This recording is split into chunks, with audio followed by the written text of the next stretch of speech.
Medical pharma mafia అరికట్టాలని రాష్ట్ర వ్యాప్తంగా CPI ఆధ్వర్యంలో ఆందోళన కార్యక్రమం చేపడుతున్నామని సిపిఐ జిల్లా కార్యదర్శి చంద్ర తెలిపారు.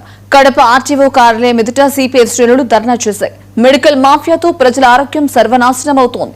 ప్రజల ఆరోగ్యానికి రక్షణ లేకుండా పోతోంది. కొన్ని ఔషధాలను నియంత్రించాల్సిన అధికారులు మామూళ్ల మత్తులో ఉండడాన్ని అరికట్టాలని నిరసన తెలుపుతున్నట్లు సిపిఐ కార్యదర్శి చంద్ర చెప్పారు. ఇక హాస్పిటల్లో అవసరానికి మించిన మందులు ఇవ్వడం, పరీక్షల పేరుతో అనవసరమైన ఖర్చులు పెట్టించడం, అర్హత లేని వారు మందులు విక్రయిస్తున్న డ్రగ్స్ ఇన్స్పెక్టర్లు పట్టించుకోవడం లేదని సిపిఐ నాయకులు ఆరోపించారు. ఎన్నో హాస్పిటళ్లు, ల్యాబ్లు, క్లినిక్లు సరైన పర్మిషన్లు లేకుండా నడుపుతూ ప్రజలకు నరకం చూపిస్తున్నారని ఆరోపించారు. సిపిఐ తలపెట్టిన రాష్ట్ర వ్యాప్త ఆందోళనలో భాగంగా ఈరోజు కడప ఆర్డీఓ కార్యాలయం వద్ద నిరసన కార్యక్రమాన్ని నిర్వహిస్తా ఉన్నాం.